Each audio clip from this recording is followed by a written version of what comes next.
What was your take on the Jon Jones punishment? Boy, he got slapped on the wrist. I was stunned, and there was no mention of the firearm at all. I thought this must be a two-piece case, right? Today they're going to talk the drinking and driving, and then we're going to deal with this firearms issue. No, it was all wrapped into one. I don't even think there was a fine. They sent him on home arrest, but if you look at the rule of home arrest, it was still with the mandate done by New Mexico in terms of get your ass home and don't leave it. That was a slap on the wrist. John, I know you got something to say, John. Right now, you're under house arrest. I'm under house arrest. Josh is under house arrest. So sure.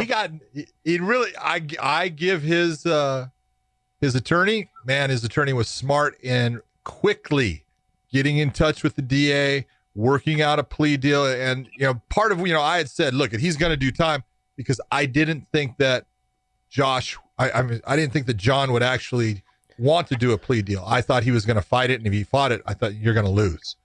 So I knew they were not going to dismiss it. It was too much for them to dismiss, but I give him credit, man. He was smart in going and taking that plea deal. He got a sweet deal.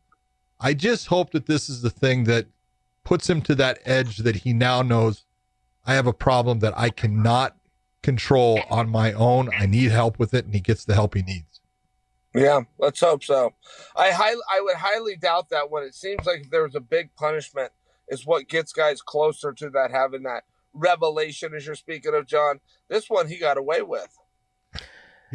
Yeah, he really did, man. That was the whole thing. I was joking with Josh about you made a comment that, I don't understand why the police officers are making him do that stuff. He told the truth. He didn't tell shit for the truth.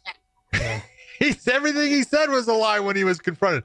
Other than he was very polite to the police officers, he did exactly what they wanted. But everything you're seeing, especially as, he knows that he's being placed under arrest, you see him starting to break down. You see guys that are under the influence do that all the time because all of a sudden they feel that, everything I'm doing didn't work. And they know that, the finality is there. And I just hope he gets help from it. I really do, because he needs it. Yeah. I mean, what do you think's next for him? I mean, 90 days, I think he's on 90-day house arrest, which is nothing because we're pretty much all locked down for the next 60 days.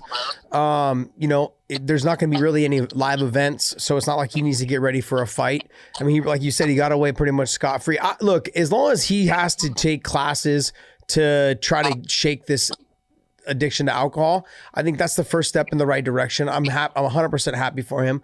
I'm glad that he is able to admit it to himself that he has an issue. You got to think about, like, when people have an addiction like this, you got to think in the terms of how it all happened.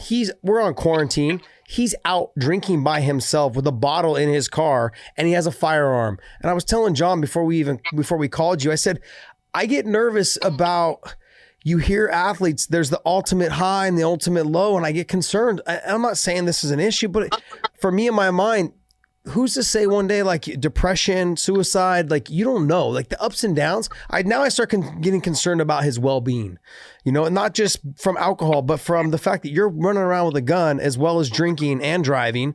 You don't know what's going to happen. And as much as I could say whatever we want to say about Jon, I care for him as a human being. And that's tough to see someone go through it with all the ability that he has. I don't want to see that. And I was kind of hoping for it to be a little bit harder on him. So maybe it was a come to Jesus moment. I just don't know if this is going to be enough, especially with how important discharging a firearm in city limits. And I don't like to admit this, but I did that when I was a juvenile, and I ended up doing 45 days in juvenile hall. I got 45 days in juvenile hall for discharging a firearm in city limits. And I was living in Coeur d'Alene, Idaho in the fucking mountains, and I still got 45 days.